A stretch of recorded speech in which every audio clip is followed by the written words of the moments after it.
Hello and welcome to MPPSC Adda. I hope you all are doing well and you are very much consistent with your studies. काफ़ी समय बाद हमें पता चला है कि MPPSC जो हमारा 2026 का है वो 26 ऑफ अप्रैल को होने वाला है इंस्टेड ऑफ फेब्रवरी, राइट? तो उसको ध्यान में रखते हुए हमें अपनी प्रिपरेशन को अब एक नए डायरेक्शन पे ले जाना है। तो आपको सबसे पहले दो चीज़ों को समझना होगा कि जब तक आपको सिलेबस पता ना हो और आपको PYQ का नॉलेज ना हो, तो आप एक सही डायरेक्शन में प्रिपरेशन नहीं कर सकते हैं, राइट? डायरेक्शन सही होना बहुत ज़्यादा ज़रूरी है कि आप जिस तरफ जा रहे हैं, क्या इम्पोर्टेंट है, क्या इम्पोर्टेंट नहीं है, कौन-सी चीज़ें आपको छोड़नी है, राइट? तो वो सब आपको कैसे पता चलता है? Through PYQs। जो वो PYQs जो हैं, उसका एनालिसिस प्रॉपर आपका होना चाहिए हर सब्जेक्ट का, right? So we will start with discussing PYQs and धीरे-धीरे हम फिर एक-एक करके अलग-अलग टॉपिक्स पे भी वीडियोज़ लाएँगे। बट हमारा जो PYQ को डिस्कस करने का तरीका होगा, वो थोड़ा डिफरेंट होगा, क्योंकि उसमें हम सिर्फ आंसर बता के आपको आगे नहीं जाएँगे, we will try to discuss the topic itself, right? ताकि उस टॉपिक से अब आगे कोई भी MCQ आता है, तो आपको वो करते बन जाए, राइट? अभी देखिए, अब जैसे अभी को बहुत सारे बच्चे होंगे मार्केट में, राइट? जो एस्पिरेंट्स हैं, उनमें से बहुत सारे होंगे जो प्रीवियसली अटेम्प्ट कर चुके हैं एग्ज़ाम को और 65 टू 70 क्वेश्चंस या 75 क्वेश्चंस वो लेके आते हैं, राइट? तो हम ये मान के चलते हैं कि ऐसे स्टूडेंट्स जो हैं, उनको एक फेयर नॉलेज है, उन्होंने थोड़ा अच्छे से मेहनत की थी, but just because of lack of consistency वो रेगुलर नहीं रह पाते हैं, राइट? उनके टारगेट्स वो बराबर सेट नहीं करते और टारगेट को अचीव नहीं कर पाते हैं और कंसिस्टेंसी के साथ नहीं पढ़ते हैं, रेगुलरिटी के साथ नहीं रहते हैं, रेगुलर नहीं पढ़ते हैं। तो वैसे बच्चों के लिए एमपीपीएससी अड्डा लेके आया है द्रोणा बैच मेंटरशिप का, जिसमें आपको हम डेली टारगेट देंगे नोट्स के साथ, एमसीक्यूज भी सॉल्व कराएंगे और आपको वीकली टेस्ट भी होगा इसमें। और इसके साथ अभी पहले जो आपके 25 स्टूडेंट्स हैं या 20 स्टूडेंट्स हैं, उनके लिए टेस्ट सीरीज इसी में फ्री है, राइट? तो आप जब भी कांटेक्ट करें तो बता दीजिएगा कि आपने वीडियो देखा है और आप ये टेस्ट सीरीज भी इसमें इंक्लूड करा लीजिएगा। ऐसे अब बच्चे कुछ होंगे जो अभी पूरे के पूरे फ्रेशर होंगे, सो इट्स अ रिक्वेस्ट, सिर्फ कुंजी पढ़ के एग्जाम में ना जाएं, right? Look for a longer period of time. एक आपका विजन होना चाहिए कि हमें वो ढंग से कवर करना है एग्जाम में आने वाली चीज़ों को। So you can join this particular class. द्रोड़ा बैच सिर्फ उन बच्चों के लिए है जिनको प्रीवियसली जिन्होंने कहीं से कोचिंग की है, जिन्हें कुछ कुछ आता है, उन्हें सिर्फ अपना एक रूटीन और टारगेट सेट करना है। इसमें पर्सनल मेंटरशिप भी आपको मिलती है। अदरवाइज आप यहाँ देख रहे हैं, है ना, कि किस डायरेक्शन और किस स्पीड से जाएंगे आपको खुद नहीं पता चलेगा। So let's start the discussion on the PYQ related to unit number 5 that deals with constitutional system of India and Madhya Pradesh, right? तो इनमें जितने भी टॉपिक्स आपको दिख रहे हैं, कॉन्स्टिट्यूंट असेंबली हो गया, federal executive, president, parliament, supreme court, judicial system, फिर मध्य प्रदेश का भी पूरा MP इकोनॉमी आएगा, गवर्नर आएगा, कैबिनेट आएगा, लेजिस्लेटिव असेंबली, हाई कोर्ट, ये सारी चीजों में से जो भी PYQs आए हैं वो एक एक करके हम डिस्कस करेंगे। तो सबसे पहला जो PYQ है 2025 के एग्जाम में आपको देखने मिला था, उसको ध्यान से पढ़ते हैं। पहले देखिए, विच of the following is not. जब भी एग्जाम में नॉट दिखे तो उसको सर्कल कर लेना ताकि आपको आंसर लगाने में गड़बड़ी ना करो। Which of the following is not a generally accepted parameter for granting special status to a state in India.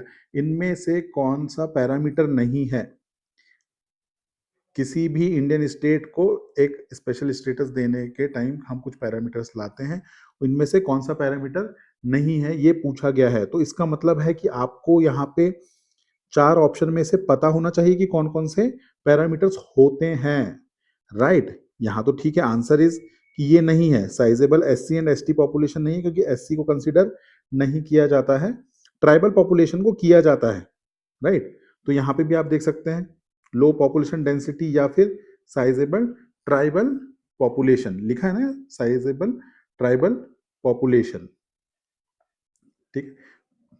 तो जहां पे बहुत सारी ट्राइबल पॉपुलेशन हो उस एरिया को हम क्या घोषित कर सकते हैं, स्पेशल कैटेगरी स्टेट बना सकते हैं। बट यहाँ पे SC भी दिया था तो ये ऑप्शन में नहीं है। इसके लिए आपको बाकी पूरे भी पता होना चाहिए। इसका मतलब है कि अगर आंसर आपका C है, ये नहीं है पैरामीटर, तो इसका मतलब बाकी के सारे पैरामीटर हैं। तो क्या क्या पैरामीटर हैं? ये सारे पैरामीटर हैं कि हिली और डिफिकल्ट टेरेन होना चाहिए, लो पॉपुलेशन डेंसिटी होनी चाहिए, स्ट्रेटेजिक लोकेशन होनी चाहिए अलोंग साइड दी इंटरनेशनल बॉर्डर्स, ठीक? तो ये 5 क्राइटेरिया है, ये पांचों आप याद कर लीजिए। देखिए, लास्ट ईयर इन्होंने एग्जाम में पूछा था, बल्कि अगर आप जानेंगे और थोड़ा सा इसको डीपली देखेंगे तो जो 14th फाइनेंस कमीशन था ना 2015 का, उसने सीधे सीधे मना कर दिया था कि ये जो डिस्टिंक्शन है बिटवीन दिस, ये रिमूव कर दिया गया है। ठीक है, सो द डिस्टिंक्शन जो करते हैं ना, स्पेशल स्टेटस स्टेट और जनरल कैटेगरी स्टेट, ये खत्म कर दिया है। कब खत्म हुआ, ये भी एग्जाम में पूछ सकता है। तो 14th फाइनेंस कमीशन ने 2015 में इसको रिमूव कर दिया, राइट। अब देखिए आप कौन कौन से क्राइटेरिया हैं जिनके बेसिस पे स्पेशल कैटेगरी स्टेट का स्टेटस मिलता है। हिली एंड डिफिकल्ट टेरेन, क्या होना चाहिए वहां पे, हिली एंड डिफिकल्ट टेरेन, ये आपका ऑप्शन में था तो ये सही है। लो पॉपुलेशन डेंसिटी होनी चाहिए, वो भी है, लो पॉपुलेशन डेंसिटी भी है। Strategic location along international border, ये भी था। ठीक है, तो ये तीन सही थे, सी इसका आंसर हो गया, क्योंकि वो नहीं था, क्वेश्चन में आपसे पूछा है which of the following is not a parameter, right. इसके बाद दो पैरामीटर और हैं जो एग्जाम में नहीं आए थे, इकोनॉमिक एंड इंफ्रास्ट्रक्चर बैकवर्डनेस होनी चाहिए, और non viable nature of state finances. State finances इतने स्ट्रांग नहीं है भाई, कुछ है ही नहीं वहां पे, सिर्फ जंगल है, राइट, या टेरेन उस टाइप का खराब है। ठीक, अब इसमें से आगे जानने, आगे कौन कौन से क्वेश्चंस आ सकते हैं। तो पहला तो ये हो गया कि ये इंट्रोड्यूस कब किया गया था, it was introduced by fifth finance commission. Finance commission का आर्टिकल भी याद कर लीजिए, आर्टिकल 280। कौन सी बॉडी है ये, कमेंट में बताइए मुझे। It is a constitutional body, non constitutional body, statutory body, कौन सी बॉडी है ये। ठीक, सो ये जो सिस्टम था 69 में आया है, 1969 में फिफ्थ फाइनेंस कमीशन ने किया था इंट्रोडक्शन इसका। ठीक है, किस लिए, जो भी बैकवर्ड स्टेट्स हैं उनको बेनिफिट देने के लिए। तो शुरू में 3 ही स्टेट थे, बाद में और भी जुड़े, तो टोटल 11 स्टेट्स थे जिनको स्पेशल कैटेगरी स्टेटस दिया गया था। तो कितने स्टेट को दिया गया था, 11, और इसमें से अधिकतर नॉर्थ ईस्ट के थे और हिमालय रीजन के थे। तो ये ध्यान रखना कि एमपी इज नॉट देयर, हम इसलिए पढ़ रहे हैं, अगर कभी पूछ लिया आपसे कि एमपी को कभी स्पेशल कैटेगरी स्टेटस मिला है, तो आंसर इज नो, एमपी को कभी भी स्पेशल कैटेगरी स्टेटस नहीं मिला है। तो यहाँ पे यही फैक्ट आपको याद रखना है, ये 5 के 5 पैरामीटर याद रखिए। फिफ्थ फाइनेंस कमीशन ने इंट्रोड्यूस किया था 1969 में, 14th ने मना कर दिया है, राइट। ठीक है, तो it was all about the criteria, ठीक है, for granting special status to any of the states in India, right. Next question देखते हैं, वेरी इंटरेस्टिंग क्वेश्चन, ये करंट से मिक्स करके टॉपिक पूछा गया था। ठीक है, यहाँ पे आपसे फिर से पूछा गया विच पेयर इज इनकरेक्ट। देखिए, जब भी इस टाइप का क्वेश्चन आता है ना कि which of the following is not और which of the following is incorrect, ये थोड़े डिफिकल्ट क्वेश्चन होते हैं। इसका मतलब ये है कि बाकी चीजें आपको पता होनी चाहिए, सारी की सारी ऑप्शंस में चीजें पता होंगी, तभी आप गलत आंसर को ढूंढ पाएंगे। आपसे ये पूछा ना कि इनकरेक्ट को ढूंढो, इसके पहले वाले क्वेश्चन में भी आपसे पूछा था कि which is not a parameter.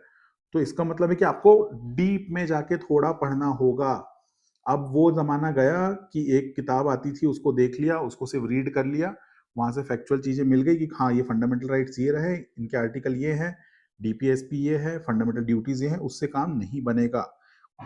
उससे आप 50 55 60 क्वेश्चन तक सही कर लेंगे, मगर कट ऑफ जाती है 80+, राइट। इस बार हो सकता है थोड़ी कम चला जाए, अगर 400 सीट आने वाली है जैसे बता रहे हैं लोग, राइट। तो question is which pair is incorrect regarding the appointment of chairpersons of parliamentary committee constituted by the Speaker of the 18th Lok Sabha for 2024-25। ठीक है, तो क्वेश्चन को समझो पहले आप। क्वेश्चन में पूछ रहा है कि जो पार्लियामेंट्री कमेटी बनाई जाती है ना, उसमें अगर स्पीकर किसी को अपॉइंट कर रहा है, तो 2024-25 में ये जो पार्लियामेंट्री कमेटी है उसके लिए अपॉइंटमेंट हुए चेयरपर्सन के, राइट। अब अलग अलग कमेटी के अलग अलग चेयरपर्सन होते हैं, तो पहले हम इस कंसेप्ट को थोड़ा सा समझने की कोशिश करेंगे। देखिए, पार्लियामेंट जो होता है, पार्लियामेंट के पास लिमिटेड टाइम है, राइट। लिमिटेड टाइम है उसके, कितने सेशन होते हैं पार्लियामेंट के, 3 सेशन होते हैं, राइट। सबसे छोटा सेशन कौन सा होता है, ये भी एग्जाम में आता है, तो विंटर सेशन सबसे छोटा होता है, राइट। अब वो बेचारे 3 सेशन के लिए बैठते हैं, तो हर चीज तो डिस्कस करेंगे नहीं डिटेल में, राइट, हर प्रोजेक्ट की स्क्रूटिनी तो करेंगे नहीं। तो क्या उनके पास टाइम कम होता है, तो पार्लियामेंट जनरली फिर अच्छे से काम करना चाहता है, तो वो क्या करेगा कि वो सफिशिएंट टाइम नहीं दे पा रहा है किसी भी चीज को एग्जामिन करने में, तो वो क्या करेगा, कमिटीज अपॉइंट करेगा, जिनको हम बोलते हैं पार्लियामेंट्री कमिटीज। क्या अपॉइंट करेगा, पार्लियामेंट्री कमिटी। देखिए यहाँ लिखा है, since parliament can not devote sufficient time to examine every issue in detail, committees act as its extension. तो ये जो कमिटीज होती हैं, ये उसके एक्सटेंशन की तरीके से ही काम करती हैं। अब कमिटी 2 टाइप की होती हैं, कौन कौन से टाइप की कमिटी होती हैं, स्टैंडिंग एंड एडहॉक। कौन कौन सी, स्टैंडिंग कमिटी मतलब ये परमानेंट नेचर की होती हैं, राइट। और एक होती है एडहॉक कि जब जरूरत पड़ी तो वो पर्टिकुलर चीज के लिए लेके आ गए, 6-7 महीने बाद अगर काम हो गया तो वो कमेटी को डिसॉल्व कर दिया। बट स्टैंडिंग कमिटी मेन है जो आपको पढ़ना है। तो standing committees are permanent in nature and they are reconstituted annually, तो हर साल रिकॉन्स्टिट्यूट की जाती है। इसलिए आपसे क्या पूछा है यहाँ पे देखो, 2024-25 पूछा है स्पेसिफिकली, राइट। 18th लोकसभा जब आई 24 में, तो उसके बाद वहां पे स्पीकर ने पार्लियामेंट्री कमेटी कॉन्स्टिट्यूट किया और उनके कुछ चेयरपर्सन बनाए, उसी से ये क्वेश्चन आया है, राइट। तो मेन जो स्टैंडिंग कमेटी है जैसे कि public accounts committee, estimate committee and committee on public undertaking, ये तीन इंपॉर्टेंट हैं। इनमें आपको सब कुछ याद करना पड़ेगा, इनकी डिटेल सारी कि पब्लिक अकाउंट्स कमेटी 1921 में आई, राइट। तो उसमें कितने मेंबर्स होते हैं, उसमें 22 मेंबर्स होते हैं, 15 यहाँ से होंगे, 7 लोग राज्यसभा से होंगे। जो भी कॉम्बिनेशन है वो सारे आपको याद करने पड़ेंगे। इसमें से किसको वॉचडॉग ऑफ पब्लिक पर्स कहा जाता है, कौन सी कमेटी को, ये सब क्वेश्चंस आते हैं एग्जाम में, राइट। तो पहले हम इस क्वेश्चन को सॉल्व करते हैं, फिर एक्स्ट्रा चीजें इनके बारे में हम और पढ़ेंगे, राइट। तो अब देखिए यहाँ पे मैच कर के दिया है इन्होंने और बोला इनकरेक्ट को उठाओ। तो पब्लिक अकाउंट्स कमेटी के केसी वेणुगोपाल अभी भी करंटली भी यही है, उनको एक्सटेंशन दे दिया गया है, 25-26 में भी वही है, राइट। एस्टिमेट कमेटी का यहाँ आंसर इनकरेक्ट मैच कराया, ये नहीं थे एस्टिमेट कमेटी के, राइट। तो अब यहाँ पे आपको बाकी पता होनी चाहिए। Committee on welfare of schedule caste and schedule tribe, Faggan Singh Kulaste ji, ये मध्य प्रदेश से जिनका रिलेशन है, वो कौन कौन सी पार्लियामेंट्री कमेटी को हेड करके बैठे हैं वो याद करके जाइएगा, वो एग्जाम में आ सकता है। और उसके अलावा ये जो 3 कमेटी मैं आपको बता रहा हूँ, public account committee, estimate committee and committee for undertaking, इनके जो चेयरपर्सन अभी वर्तमान में जब भी आप पेपर देने जाएंगे उसको थोड़े दिन पहले देख लीजिएगा, वो आपको याद करके जाने हैं। उसी तरीके से गणेश सिंह जी जो है ना, ये भी मेंबर ऑफ पार्लियामेंट है, राइट। देखो पार्लियामेंट्री जो कमेटी होती है उनमें कौन मेंबर्स होते हैं, मेंबर ऑफ पार्लियामेंट ही उसके मेंबर्स होते हैं, राइट। ये दो लोग जो दोनों पर्सनैलिटी हैं, ये दोनों मध्य प्रदेश से रिलेटेड है, मध्य प्रदेश से मेंबर ऑफ पार्लियामेंट है, इसलिए ये एग्जाम में क्वेश्चन में इनको भी दिया गया है, राइट। तो अब एस्टिमेट कमेटी में कौन थे, एस्टिमेट कमेटी में आपको देखना है कि करंटली चेयरपर्सन कौन है, तो डॉक्टर संजय जायसवाल ने लिखा है मैंने यहाँ पे 2025-26 के लिए अपॉइंट किए गए हैं डॉक्टर संजय जायसवाल, राइट। अब एक एक करके एक एक कमेटी को देखते हैं। 3 जो इंपॉर्टेंट कमेटी मैंने आपको बोली है, स्टैंडिंग कमेटी जो 3 है उनमें से सबसे पहली committee is your public accounts committee. Public accounts committee के बारे में क्वेश्चन आ चुका है पहले भी कि कब स्टैब्लिश की गई है, तो कब स्टैब्लिश की गई है, इट वाज स्टैब्लिश इन 1921। एक और क्वेश्चन आ चुका है कि which of the following committee is also known as mother of all the parliamentary committee, सारी पार्लियामेंट्री कमेटी की मदर किसे कहा जाता है, पब्लिक अकाउंट कमेटी को। और इसी कमेटी को और क्या कहा जाता है, वॉचडॉग ऑफ पब्लिक फाइनेंस। तो ये दो चीज आपको याद रखनी है, वॉचडॉग ऑफ पब्लिक फाइनेंस और mother of all the parliamentary committee किसे कहा जाता है, पब्लिक अकाउंट्स कमेटी को, जो 1921 में बनी थी। इसमें कितने मेंबर्स होते हैं, टोटल नंबर ऑफ मेंबर्स इसमें होते हैं 22 मेंबर्स, 15 होंगे लोकसभा से और 7 होंगे राज्यसभा से। तो ये भी याद रखना है आपको, 15 + 7 = 22। देन चेयर कौन करता है इसको, ट्रेडिशन है 1967 या 1960s में, लेट 60s से एक ट्रेडिशन चला आ रहा है कि पब्लिक अकाउंट कमेटी का जो चेयरपर्सन होगा वो ऑपोजिशन से होगा, ऑपोजिशन पार्टी से होगा। इसीलिए अभी केसी वेणुगोपालन जी हैं जो कि इंडियन नेशनल कांग्रेस या कांग्रेस पार्टी को बिलोंग करते हैं, क्लियर है। अब देखो इसका काम क्या होता है, इसका काम होता है एग्जामिन कैग रिपोर्ट, ठीक है। तो ये ध्यान में रखना है आपको कि which of the following committee examines the CAG report, answer will be public account committee, ठीक है। कैग रिपोर्ट को कौन एग्जामिन करता है, CAG report is examine by PAC, right, ठीक है। पब्लिक अकाउंट्स कमिटी इसको एग्जामिन करती है। ये आपको ध्यान होगा, आप लोग या तो बहुत छोटे होंगे कुछ लोग उनमें से, उस टाइम पे जो कॉमनवेल्थ का करप्शन था ना, वो इसी के थ्रू एक्सपोज हुआ था, ठीक है। पब्लिक अकाउंट्स कमेटी की रिपोर्ट के थ्रू ही उसको एक्सपोज किया गया था। अब होता क्या है, देखना दो चीज हैं, एक नीचे को और कमेटी दिख रही है आपको, एस्टिमेट कमेटी, और एक है पब्लिक अकाउंट्स कमेटी। तो पब्लिक अकाउंट्स कमेटी क्या करती है, जब कोई चीज हो जाती है उसके बाद जब सीएजी रिपोर्ट अपनी सबमिट करता है तो उसको स्क्रूटनाइज करती है। एस्टिमेट कमेटी ठीक उसका उल्टा करती है, वो पहले ही कर देती है, ठीक है, वो पहले ही कोई भी चीज खर्च होने के पहले ही वो चीज आ जाएगी। तो उसको एस्टिमेट कमेटी का वो रोल होता है कि उसको स्क्रूटनाइज करना, बाद में नहीं करती है, वो पहले करती है। ये मेजर डिफरेंस है, मेंस के लिए इंपॉर्टेंट है, नॉट फॉर पीटी। पीटी के लिए यहाँ पे इंपॉर्टेंट चीजें थी, मैंने आपको बता दी है कि इसे mother of all parliamentary committee, watchdog of public finance बोला जाता है। 1921 में स्टैब्लिश की गई थी। 22 मेंबर थे, 15 लोकसभा से, 7 राज्यसभा से। लीडर कौन, इसका चेयरपर्सन कौन होता है? ऑपोजिशन से इसका चेयरपर्सन हम बनाते हैं। ये हमारे कॉन्स्टिट्यूशन में नहीं लिखा है, कन्वेंशनली हम ये बनाते आ रहे हैं 1967 से, राइट। इसका काम क्या होता है? सीएजी की रिपोर्ट को एग्जामिन करता है। करंट में चेयरपर्सन कौन है इसके? तो केसी वेणुगोपाल, ठीक है। ये इनको भी एक्सटेंशन मिल गया है, पहले भी यही थे, अभी भी यही है 26 तक, 25-26 तक, राइट। अब आती है एस्टिमेट कमेटी, ये दूसरी स्टैंडिंग कमेटी जो इंपॉर्टेंट है।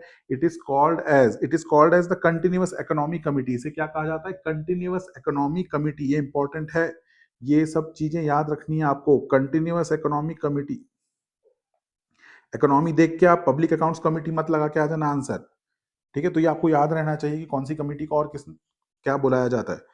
कब बनाई गई एस्टिमेट कमेटी? 1950 में। अगर इसका कंपोजिशन देखोगे तो 30 मेंबर होते हैं और सारे के सारे लोकसभा से होते हैं। ये ऑल जो है इसको अच्छे से याद कर लीजिएगा। क्या क्या याद करना है आपको? कि सारे के सारे जो 30 मेंबर हैं वो कहां से आ रहे हैं? वो सारे के सारे लोकसभा से आ रहे हैं, ठीक है। तो ये आपको ध्यान में रखना है, right. Chairperson is appointed by speaker of the Lok Sabha, ठीक। The current chairperson of the estimate committee is doctor Sanjay Jaiswal ji, BJP से ही हैं, और 2025-26 के लिए इन्हें अपॉइंट किया गया है। Now comes the third committee, ठीक है। इसको भी वॉचडॉग ऑफ पब्लिक एंटरप्राइजेस बोला जाता है। This is nothing but this committee is also known as watchdog of what? Public enterprises. Watchdog of, अभी हमने एक और वॉचडॉग पढ़ा था, that was watchdog of public finance. यहाँ पे वॉचडॉग ऑफ पब्लिक एंटरप्राइज है, ठीक। तो कब सेटअप की गई? 1964 में। इसमें भी 22 मेंबर होते हैं। सिर्फ एक एस्टिमेट कमेटी ही ऐसी जिसमें 30 मेंबर हैं और सारे के सारे लोकसभा से हैं। अदरवाइज इसमें भी similar to PAC, public account committee में, जो 15 मेंबर और 7 राज्यसभा से, ठीक है, ये होते हैं। चेयरपर्सन भी यहाँ पे भी स्पीकर अपॉइंट करेगा। इसका काम क्या होता है? Examine the CAG reports on public undertaking. Public undertaking जो पब्लिक एंटरप्राइजेज हैं, जैसे कोल इंडिया लिमिटेड हो गया, एनटीपीसी हो गया, बीएचईएल हो गया, तो इन लोगों की जो रिपोर्ट सबमिट करते हैं कैग, उसको ये स्क्रूटनाइज करते हैं, right. So they are watchdog of, that's why they are called as watchdog of public enterprises. Current chairman कौन है इनके? ठीक है, बैजंत पांड्या, ठीक। तो ये आप याद रख लीजिएगा, ठीक है। क्लियर है यहाँ तक? अब देखिए इसमें एक और थी यहाँ पे, committee on welfare of schedule caste and schedule tribe. अब अगर आप नेट पे ढूंढेंगे तो अभी भी वो 24-25 का ही डेटा दिखा रहा है वहां पे, और अप्रैल 2025 में तो वाला टर्म खत्म हो गया था इनका, राइट। अप्रैल 2025 में फग्गन सिंह कुलस्ते जी का टेन्योर खत्म हो गया था, बट इनको फिर से एक्सटेंशन दिया है। तो ये इन्फॉर्मेशन कहीं नेट पे नहीं है, बट लोकसभा के सेक्रेटरी में कल ही इन्होंने डाला था, इनकी एक मीटिंग थी, उसकी उसी का ये स्क्रीनशॉट मैंने यहाँ पे दे दिया है। The committee on welfare of schedule caste and schedule tribe chaired by Faggan Singh Kulaste, right. तो अभी भी फग्गन सिंह कुलस्ते जी को एक्सटेंशन मिल गया है, तो वो 25-26 के लिए भी वही रहेंगे, ठीक है। Committee on welfare of schedule caste and schedule tribe के चेयरपर्सन। एक और कमेटी का नाम वहां पे दिया था, parliamentary committee on welfare of OBC, तो वो गणेश सिंह जी, अब उनको भी एक्सटेंशन मिल गया है, ठीक है। और वो अभी 2025-26 में भी वही रहेंगे। तो ये आपको याद करना है। देखिए बहुत सारी पार्लियामेंट्री कमेटी होती है, हर किसी के चेयरपर्सन का नाम याद करने के लिए मैं आपको सजेस्ट नहीं करूंगा। ओनली ट्राई टू मेमोराइज ये जो 3 कमेटी आपको मैंने बताई, public accounts committee, estimate committee and committee on public undertaking. इसके अलावा मध्य प्रदेश के जो मेंबर ऑफ पार्लियामेंट्स हैं, अगर वो किसी पर्टिकुलर कमिटी को हेड कर रहे हो तो आप उसको याद कर लीजिएगा। देयर आर चांसेस कि कभी इससे भी क्वेश्चन आ जाए, राइट। चलिए समझ में आ रहा है? Now moving forward to the next question which is also very interesting one. अभी मैं आपसे, अगर सामने आप क्लास में होते और मैं आपसे पूछता तो आप पक्का इसका आंसर एक आप गलत देते। Read the question carefully. How many state and UT were created according to state reorganisation act. इसकी जगह अगर मैं क्वेश्चन चेंज कर दूं और पूछ लूं आपसे, how many states and UTs were created और how many UTs and state were suggested by state reorganisation commission, तो आंसर चेंज हो जाएगा, राइट? तो पहले समझते हैं। स्टेट रीऑर्गेनाइजेशन एक्ट आया था 1956 में। उसने बोला उसके मुताबिक क्या कर दिया हमने, 14 स्टेट और 6 यूटी बना दिए, राइट? बट इसके पहले रीऑर्गेनाइजेशन कमीशन ने रिकमेंड किया था कि 16 स्टेट बनाओ और 3 यूटी बनाओ। तो एग्जाम में ध्यान से पढ़ना, पूछ क्या रहा है वो, एग्जाम में क्या पूछ रहा है वो ध्यान पे रखना है आपको, राइट? स्टेट रीऑर्गेनाइजेशन कमीशन जो थी 1953 में आई थी। स्टेट रीऑर्गेनाइजेशन कमीशन 1953 में आई थी। फजल अली ने चेयर किया था इसे with K M Panikkar and H N Kunzru ji. ये सारे नाम याद रखो, ये पूछ भी लेगा वो एग्जाम में। कमीशन ने 1955 में अपनी रिपोर्ट सबमिट की थी। इन सबको कंसिडर करते हुए इनका जो रिकमेंडेशन था 16 स्टेट का था, इसकी जगह हमने 14 लिया। यूटी इन्होंने 3 बोली तो हमने 6 ले ली, ठीक है? तो ये ध्यान रखना है आपको कि ये डिफरेंस है अगर क्वेश्चन में पूछता है आपसे तो, राइट? चलिए, how many states and UTs are there presently? Comment में बताएं how many states and UTs are present. चलिए next question, very easy one, but इसके लिए आपको बहुत सारी चीजें याद करनी पड़ेगी इस टाइप के क्वेश्चंस ताकि आप कर सकें। See the question is very easy. They are asking Article 338 of the Indian Constitution mandates formation of which of the following commission? Article 338 के तहत किस कमीशन का फॉर्मेशन किया जा सकता है? National commission for women, national commission for minority, national human right commission and D option is national commission for schedule caste. Answer is article 338 के तहत national commission for schedule caste का गठन किया जा सकता है। This is the answer. Article 338 के तहत क्या किया जा सकता है? National commission for schedule caste. अब आपको सारे याद करने पड़ेंगे।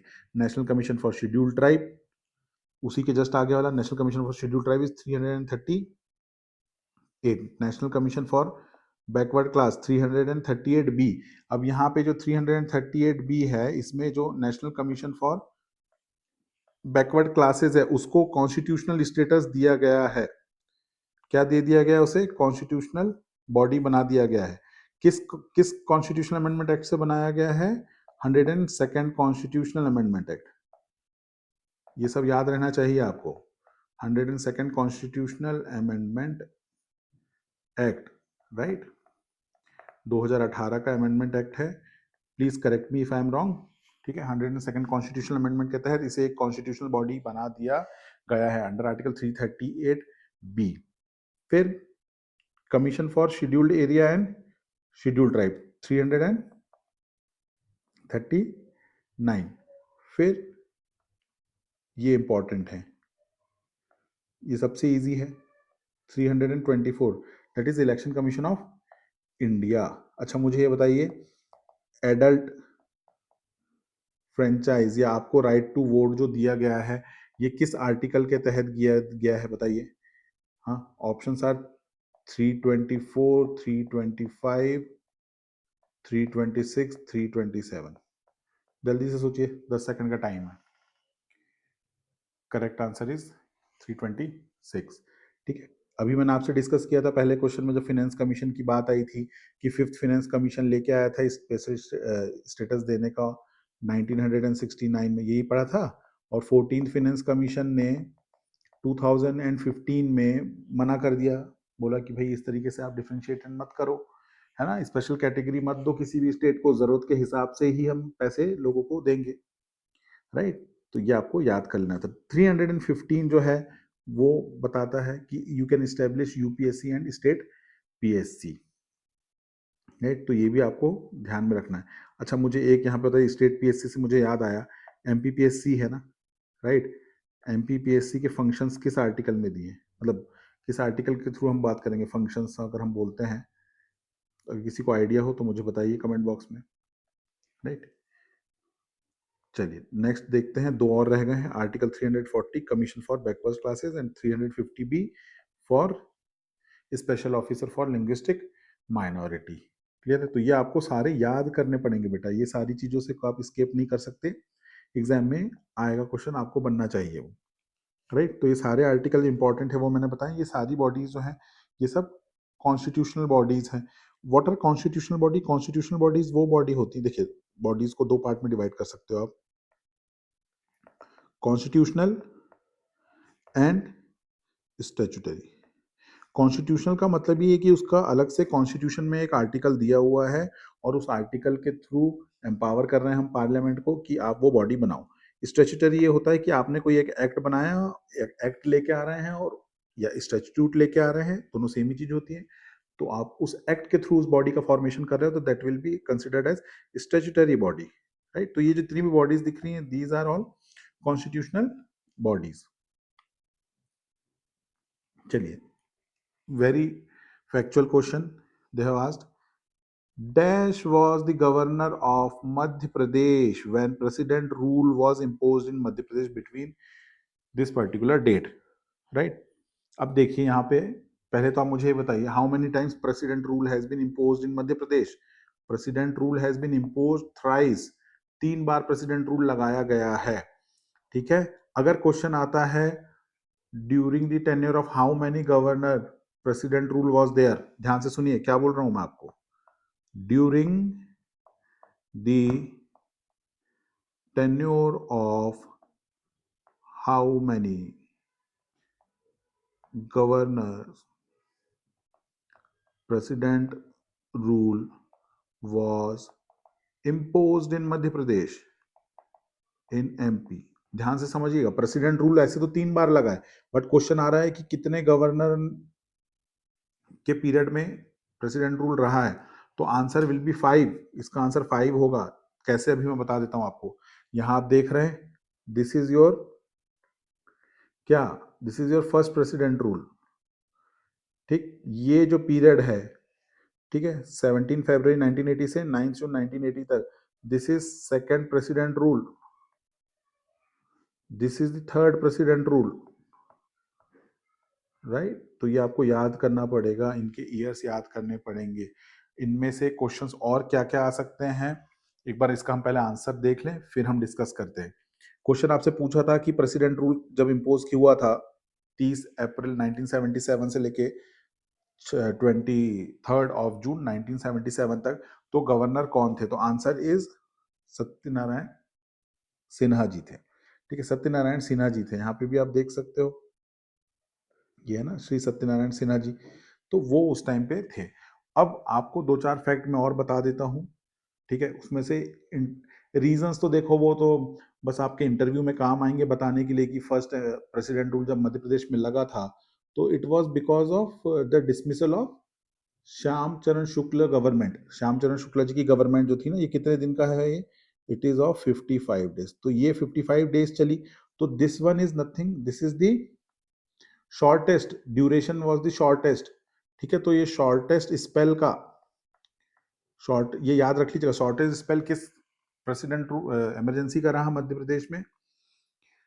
फर्स्ट जो हमारी इमरजेंसी लगी थी, प्रेसिडेंट रूल लगा था, स्टेट इमरजेंसी लगी थी, जो पहली वाली थी 30 अप्रैल 1977 से 23 जून 1977 तक, गवर्नर थे उस टाइम सत्यनारायण सिन्हा जी। वो सबसे छोटी ड्यूरेशन की इमरजेंसी थी, और सबसे बड़ी जो ड्यूरेशन की आप बोलो, बड़े स्पेल की अगर आप बोलो, तो सबसे बड़े स्पेल की अगर आप बोलोगे तो लॉन्गेस्ट स्पेल की थर्ड वाली थी। लॉन्गेस्ट स्पेल इमरजेंसी का जो था, ठीक है, ये चला था 357 डेज। हो सकता है आपसे डेज भी पूछ ले, तो याद रखना ऑलमोस्ट साल भर तक ये इमरजेंसी चली है, 15 दिसंबर से 1992 से लेके 6 दिसंबर 1993 तक। और ये क्यों हुआ था, ये वाली इमरजेंसी का टाइम पीरियड अगर किसी को याद हो, दिसंबर में क्या हुआ था? दिसंबर में एक बहुत बड़ी चीज हो गई थी ना 1992 में, व्हाट? अरे बाबरी मस्जिद डिमोलिशन नहीं हुआ था?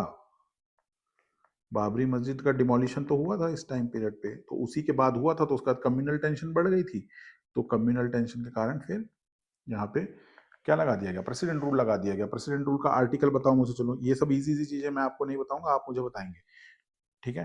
प्रेसिडेंट रूल का आर्टिकल बताएं या स्टेट इमरजेंसी का आर्टिकल बताइए। State emergency also known as president rule, इसका आर्टिकल मुझे कमेंट में बताओ आप। क्लियर, ये दो चीज क्लियर हो गई। अब जो, ठीक है, पहली वाली का रीजन तो मैंने बता दिया था, डिसमिसल ऑफ श्यामचरण शुक्ला जी की गवर्नमेंट। अच्छा, दूसरी वाली जो इमरजेंसी लगी थी, जो ये दिख रही है आपको, ये period, this is of 112 days. ठीक है बेटा, कैलकुलेशन कर लेना, गलत होगा तो please correct me in the comment box. This was of, मैंने अभी बताया था आपको, 357 डेज की रही। तो ये सबसे बड़े पीरियड की रही आपकी थर्ड इमरजेंसी, सबसे छोटे पीरियड की रही है फर्स्ट इमरजेंसी। इनमें कौन कौन थे अब याद रखिए, पहले वाले का तो पूछ लिया एग्जाम में, सत्यनारायण सिन्हा जी। दूसरी वाली का पूछेगा तो दो लोग थे, सीएम पुनाचा और बीडी शर्मा जी। तीसरी में मोहम्मद अली खान जी और मोहम्मद शफी कुरैशी जी, जो सबसे लंबी चली थी लास्ट वाली तीन, है ना, 357 डेज। ठीक है, अब जो सेकंड वाली जो चली थी आपकी सीएम पुनाचा और दयाल शर्मा जी के पीरियड में, उसका सबसे बड़ा रीजन था कि सुंदरलाल पटवा जी की जब गवर्नमेंट थी ना, वो मेजोरिटी पे थी, उसके बाद भी उसका डिसमिसल कर दिया था। Right, so the reason was dismissal of Sundarlal Patwa's government despite having majority. कोई पूछेगा नहीं आपसे, but you should have knowledge of this. Right, आप एमपीपीएससी दे रहे हैं। ठीक है, और भी चीजें हैं देखिए जो आपको गवर्नर से रिलेटेड एग्जाम्स में पहले भी पूछी गई हैं और आ भी सकती हैं एग्जाम में। देखिए क्वेश्चन क्या आया है, which of the following governor of Madhya Pradesh had the shortest tenure, सबसे छोटे टेन्योर के हमारे गवर्नर कौन रहे हैं? तो आंसर इज पट्टाभी सीतारमैया। इनके बारे में भी डिटेल में भी हम पढ़ेंगे। जो आंध्रा बैंक आप सुनते हैं ना, साउथ इंडिया का जो आंध्रा बैंक है आंध्र प्रदेश का, उसके फाउंडर भी यही रहे हैं। ये कॉन्स्टिट्यूंट असेंबली के भी मेंबर रहे हैं। इनकी बुक भी है बहुत फेमस, इनके कुछ न्यूज़पेपर्स भी, उनका भी हम नाम याद करेंगे। राइट, तो आंसर इज पट्टाभी सीतारमैया। सो और क्या क्या क्वेश्चंस आ सकते हैं आप देखिए, ये फर्स्ट थे, ये सेकंड गवर्नर है, ये थर्ड गवर्नर है, उसके बाद बीच में एक एक्टिंग गवर्नर आएंगे और उसके बाद फिर से ये गवर्नर है। तो ये लाइन से सीक्वेंस से उन्होंने ऑप्शंस में दे दिया, shortest tenure of was of Pattabhi Sitaramayya. ठीक है, आप कमेंट बॉक्स में बताएंगे longest tenure of governor in MP, बताइए, आप मुझे कमेंट में बताइए। बाकी अब एक छोटे छोटे से और क्या क्या बन के आ सकते हैं क्वेश्चंस, वो मैंने यहाँ डिस्कस किए। Who was the first governor of Madhya Pradesh? Pattabhi Sitaramayya. Right, governor during imposition of president rule. ठीक है,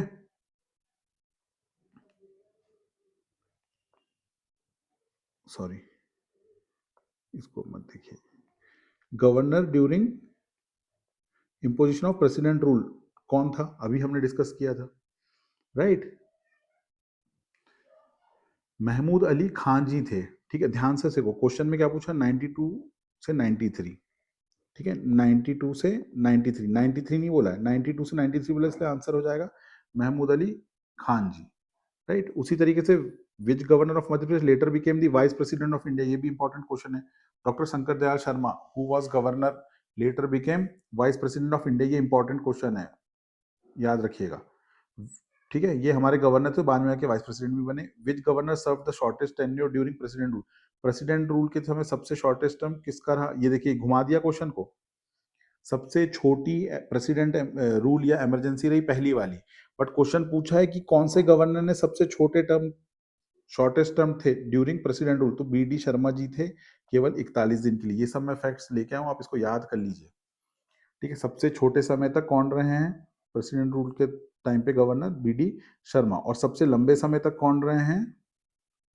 तो वही जो एक और क्वेश्चन पूछा था आपसे 92 93 वाले, ठीक है, महमूद अली खान जी। तो ये आपको अच्छे से बेटा याद करना है इन चीज़ों को। राइट, तभी आपको सारी चीज़ें मेमोराइज होंगी। अच्छा, अब ये जो जितने भी ऑप्शन दिए, पट्टाभी सीतारमैया, ठीक है, हरि विनायक पतास्कर जी, ठीक है, या फिर केसी रेड्डी जी या सत्यनारायण सिन्हा जी, इनके बारे में थोड़ी थोड़ी इन्फॉर्मेशन मैं आपको और दे देता हूँ, it will be very helpful. Right, so सबसे पहले देखेंगे श्री पट्टाभी सीतारमैया जी के बारे में। He was the first governor of Madhya Pradesh and he was also member of constituent assembly. So make a list, question आ सकता है, which of the following governor of Madhya Pradesh were part of constituent assembly? तो ये आप ढूंढ के लाओगे। ठीक है, कॉन्स्टिट्यूंट असेंबली के कौन कौन से मेंबर थे जो कि मध्य प्रदेश के गवर्नर रहे हैं? तो एक तो आपको यही बत गया, कॉन्स्टिट्यूंट असेंबली के मेंबर थे पट्टाभी सीतारमैया। वही फर्स्ट गवर्नर रहे हमारे मध्य प्रदेश के, और ही was the only governor sworn outside the Raj Bhavan, Raj Bhavan के बाहर इनको, ठीक है, दिलाया गया। तो shortest serving full time governor यही रहे हैं, ठीक है, सबसे कम समय के लिए फुल टाइम गवर्नर अगर कोई रहे तो वो कौन रहे, पट्टाभी सीतारमैया रहे। और ये मेंबर थे जेवीपी कमिटी के। ये सब मुझे कमेंट में बताओ, जेवीपी कमिटी का ईयर बताओ मुझे आप लोग, ईयर ऑफ एस्टेब्लिशमेंट ऑफ जेवी कमिटी, जवाहरलाल वल्लभ भाई पटेल, जवाहरलाल नेहरू, वल्लभ भाई पटेल और पट्टाभी सीतारमैया, ये था इनका पूरा नाम जेवीपी कमेटी का। ठीक है, तो जेवीपी कमेटी का ईयर मुझे आप कमेंट में बताएंगे, ठीक है। थोड़ा बहुत आप भी मेहनत करोगे, थोड़ा दिमाग लगाओगे ना तो अच्छा रहेगा, सही जगह लगाओ दिमाग, ठीक है। तो फाउंडर कौन है, ये फाउंडर है आंध्रा बैंक के। अब ध्यान से सुनो, जन्मभूमि किसका वीकली है, पट्टाभी सीतारमैया का। पट्टाभी सीतारमैया की बुक कौन सी है, national education and Indian nationalism, ठीक है, ध्यान से याद रखो, national education and Indian nationalism, ये किसकी बुक है, पट्टाभी सीतारमैया की। और ये अकलौते थे जो कि मेडिकल प्रैक्टिशनर थे, राइट। तो ये इन्फॉर्मेशन इनके बारे में याद रखना। दूसरा हमारे पास था पट्टाभी सीतारमैया के बाद हरि विनायक पतास्कर जी।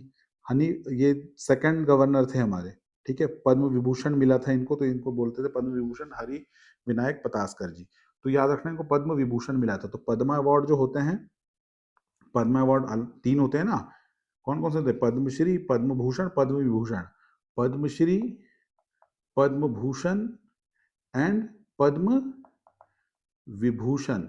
तो याद करना है, ये जिसकी स्पेलिंग छोटी है वो सबसे छोटा अवार्ड है, जिसकी स्पेलिंग उससे बड़ी वो, और सबसे बड़ी स्पेलिंग वाला सबसे बड़ा है। पद्मा अवार्ड में सबसे बड़ा पद्मा अवार्ड इज पद्म विभूषण होता है, राइट।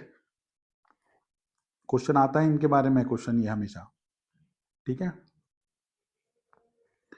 मेंबर थे ये भी कॉन्स्टिट्यूंट असेंबली के, इसके लिए पट्टाभी सीतारमैया भी मेंबर थे, तो लिस्ट बना लेना। The following are the following persons were also governor of Madhya Pradesh and they were also members of Constituent Assembly, and he was the only governor who received public title। ये public title मिला है ना उनको, Padma Vibhushan. So he was the only governor who received public title।